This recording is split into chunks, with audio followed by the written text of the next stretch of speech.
Okay. So I'm gonna go use the invitation link, and hopefully that'll log me in as a stranger, not as myself. What? Do not tell me that I'm. Let me know, because I'm gonna try this. I tried opening a private tab. Right.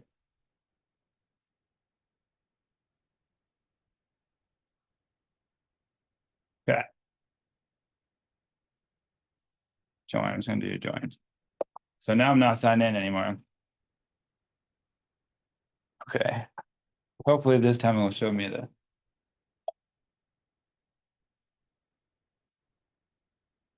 Okay. Oh no, I think it don't. I think it won't, because since I'm the video person, because the video is coming from the computer, so it's still going to represent myself as myself, right?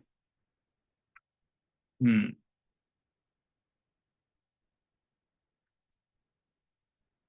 Okay, there we go.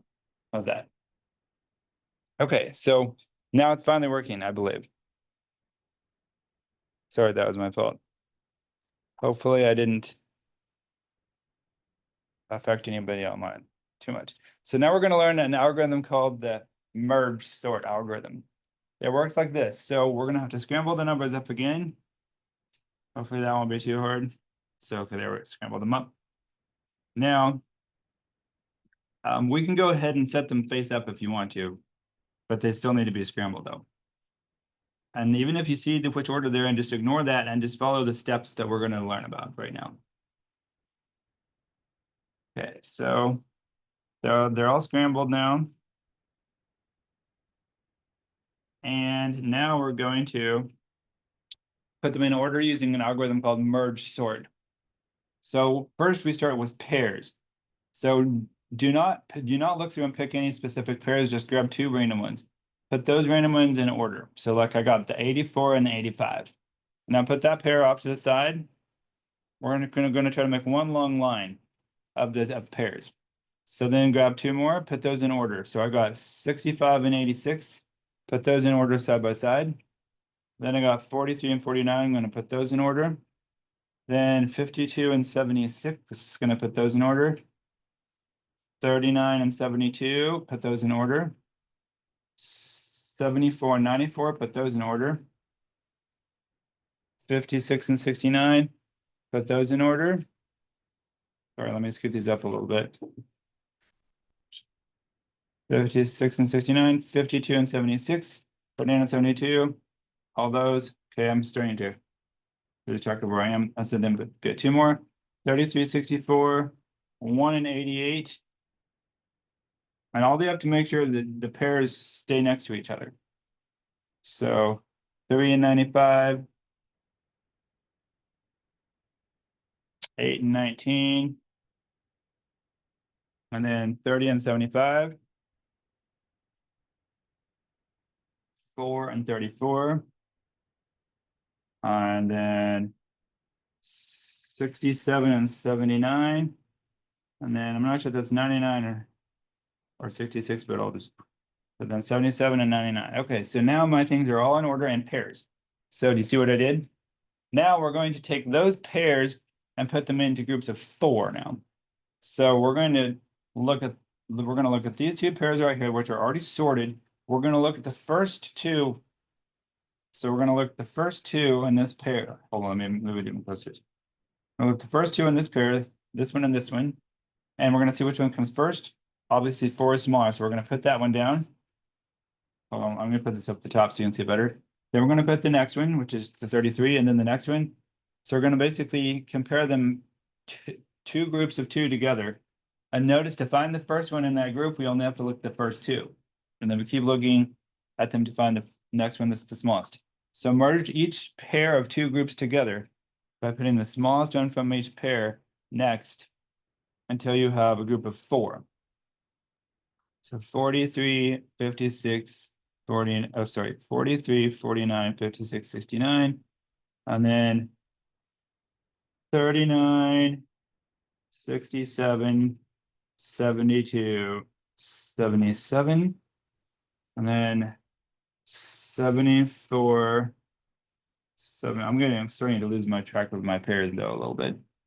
and 1, 3, 88, 95, and then 8, 19, 52, 76. Now I have, since 4 goes into 28 and it has 2 left over, then I have 2 left over at the end that don't make an even pair of 4. So did everybody get the groups of 4? Now notice since that, yeah, every group of 4 is sorted, that means you can just look at the beginning number of that group of 4 and compare it to the beginning of that one. And pick the smallest one is only one comparison. So it only takes one step now to find the next one. So just take a look at those two and put the smallest one first, or look, actually look at this top ones over on the left. Put the smallest one first. So it's going to be, hold on, let me move this over so you can see it better.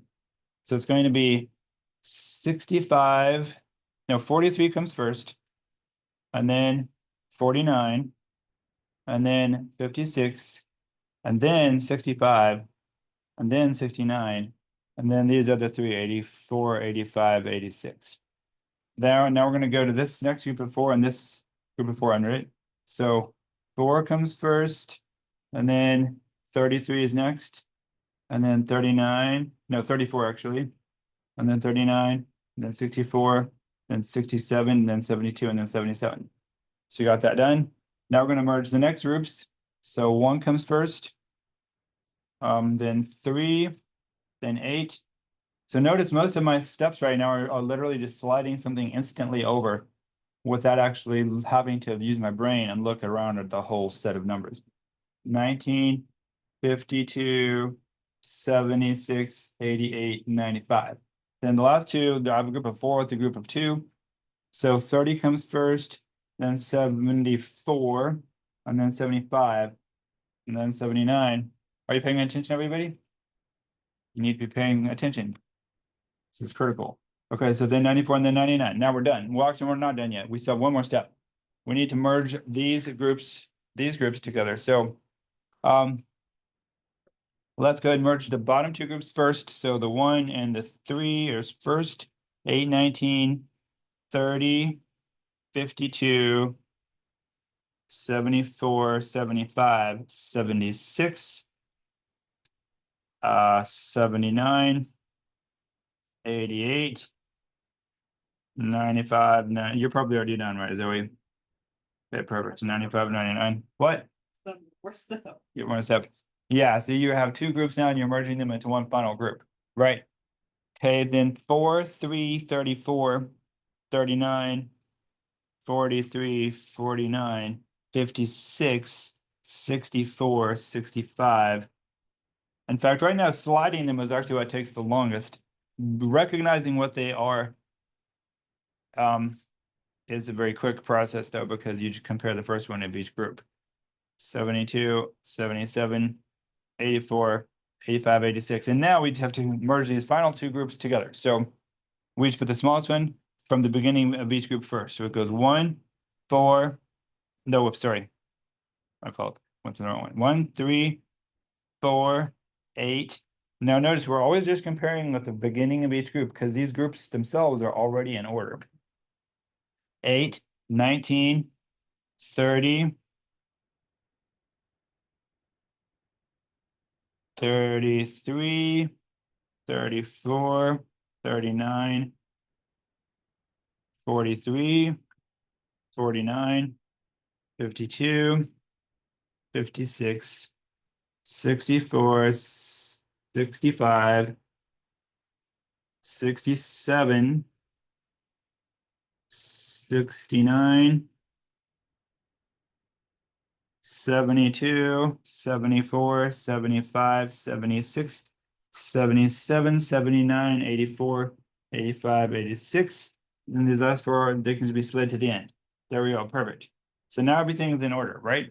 So now due to the constraints of physical reality, like sliding things around, most of the work and time for humans doing it on with physical pieces of paper is actually wasted not by visually looking and finding the one, but it's just like moving it around and putting in position. But the computer doesn't actually have to worry about the physical, other than the copying between one memory thing and another. The computer doesn't have to like slide things around and worry about bumping into each other and things like that. Now let's count up how many steps that process took. So let's go ahead and do this. Hold on. So I'm going to do share whiteboard. Okay. So notice that when we looked at the when we put them into sets of 2 at a time, we had to look through all the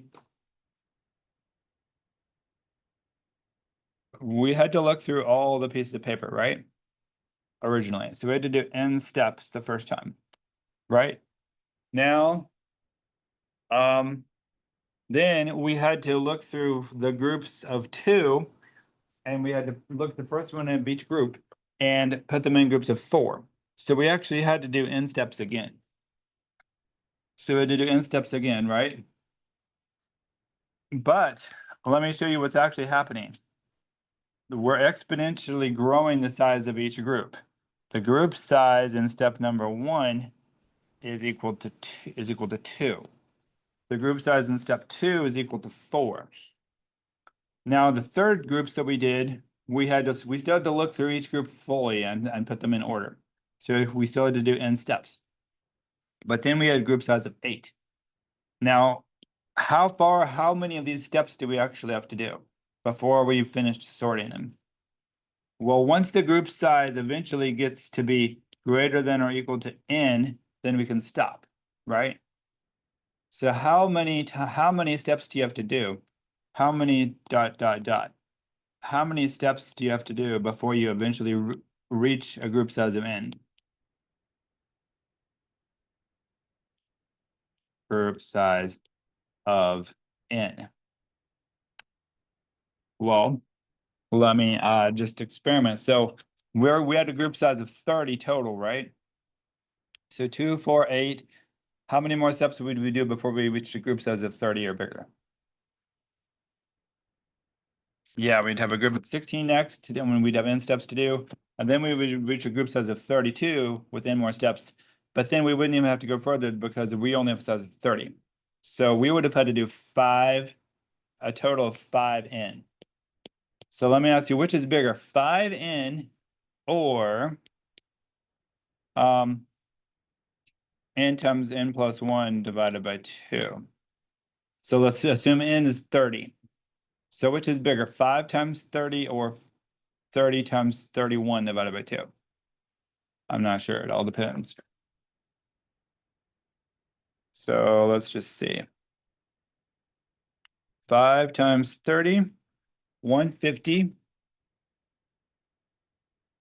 Or 30 times 31 divided by 2, that's 465. So the merge sort method used 150 steps. The other method used 465 steps. Now that's just theoretical because our brain could actually scan through like all the things real quick. So for our brain, we didn't really just have to think about one number at a time because we didn't like have to flip them over. So when our brain did the selection sort method, you could almost say that it didn't really do n steps. It really sort of just did 1 or 2 or 3 maybe because it like looked at each group separately. But it's really just kind of like a computer in a way. Computers can also scan through things very quickly. So we still have to treat each of those, looking at each one as its own individual step. So for a computer, it would take 465 steps to sort with that method. For a computer, it would take 150 steps to sort with the merge sort method. Now I'm going to go to Desmos.com real quick. So let me stop this share. And I'm going to show you a little bit more of a deal for this. So let me do, I'm going to turn off the video and I'm going to do a browser window. Okay. There we go. I'm going to go to desmos.com/calculator. And I'm going to share that window. Share. Okay, well, let's study this real quick. So how do you mathematically count? How do you count that it would have really taken us 5 steps to get to 32 or to get to a size of 32? Well, so basically think about it like this. Log base 2 of 32 is equal to 5. See that? So that's how the computer can count how many steps it takes. So it would have taken 5 steps total by doing log base 2 of 32 to get 5. In fact, really, it actually took slightly less than that. It only took 4.9 total steps to get to 30. So basically you do log base 2 because you start with a group size of 2 and then you double it each time. The number of total steps it takes within each step to get to the total sample size is calculated by doing log base 2 of 30. That's what a log does, is it counts something that grows exponentially, how many times it has to grow before it reaches that size. And now how many steps did it have to do each time? It had to do 30 steps each time because it still had to look through each of them, right? So really it took, technically it took not 150 steps, but 147.2 steps. Now you can't really have 0.2 of a step. So, because you can't really have half of a person. But in terms of mathematical language, that's how many steps it took to do the process with the faster method. Now, if you had a really huge amount of numbers and if they were on cards or something like this, you could have seen a bigger difference in the time it took. Like it might have taken 30 minutes to do it with the insertion sort method and maybe only 10 minutes to do it with the merging method. Let's try the other method though. So let's change this to an N though, and change this to an N. And let's look at the graph of it. And let's change this to like Y equals, see that? So this is what the graph of that looks like. This is how much time it takes to sort a set of N elements. So let's say if you're talking about milliseconds, if you have 50 elements in the set, it might take you, hold on, let me change these axes a little bit better. So on the x-axis goes from like 2, because you wouldn't want to have, oh, sorry, just a second. You wouldn't want to, you wouldn't need to sort just one element. So 2 to, let's say, 1,000. And the y-axis, I'm going to say this goes from like 1 through 1 million, or maybe not 1 million. How about that? Okay. So now you can see that this is the amount of time it takes to sort various elements. So 1,000 elements, it would take you about 10,000 milliseconds to sort, or maybe like 10 seconds or so. Although this is actually how many in computer in cycles it would take to do it, or computer steps it would take to do it. So it'd be probably less than actually 10 seconds. Now let's look at the other one. The other one took, we said y was equal to n times n plus 1 divided by 2, right? That's how much time it took. Now, which one takes a longer amount of time? So let's hide the left side because you don't sort negative elements. Which one takes a longer time to sort 200 things? The selection sort method would take, the blue line is not even on the screen anymore. So let's maybe think about 100. So for 100 items, the merging method would take that many computer instructions to do it. But the selection sort method would take 5,000. And then for 1,000, so it gets way out of sight. You can't even see how long the other one would take because it takes a huge amount of time. That's because we're going to do this. We're going to study this thing, the complexity of this. What's the biggest power of in each of these terms is, let me just show you some real quick. This first one, the first one is called big O of log of n. So whether it's base 2 log of n or base 5 log of n or anything like that, actually I forgot one term of n log n. So the n in front is still important. So the first one is called big O of n log n. It doesn't matter which base it's in, they should put that into the big O. That means order of n log n. The second one is called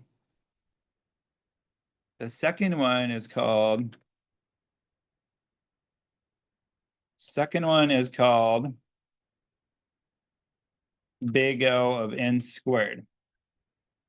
So they ignore any constants that you add or divide by or anything like that. So you divide it by 2, that doesn't matter, that's just a constant. You add that one, that doesn't matter, that's just a constant. So this is basically just like n times n. So they call that a big O of n squared. So in the long run, as you can see, the n times n plus 1 looks like a parabola. It looks just like n squared. This one, n log n, though, is lower than a parabola and takes a lot less time. So as you can see, and when you have big sets of numbers to sort, it'll take a whole lot less time. It'll take a whole lot less time. So let me quickly actually just see if I can find a demo of it.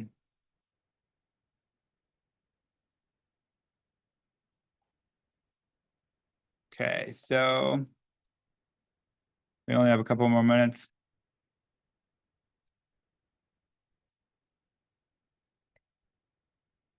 Well, okay, tell you what, we'll actually just stop right now. We don't have enough time to go through some demonstrations, but what we learned today was that you can sort things in different methods. You can go through the whole set, find the smallest one and set that to the side, and then do the next one. And that takes a total of n times n plus 1 divided by 2 steps. Or you can do one where you start with small lists of numbers and merge them together into lists that are twice the size each time. Every time you do that, you have to look at all n things, but you'll be done in a whole, even though it's n steps every time instead of n minus 1 and n minus 2, you'll actually be done in only like 8 steps of that instead of taking all the way to the end of the list. So that overall takes less steps. So the computational complexity of a method that's more fancy sometimes is actually less total steps. So that's all that there is for today. And then we're going to go back and look at the book a little bit more next time. So today was kind of like a lab day together. So that's all. Good job, everybody.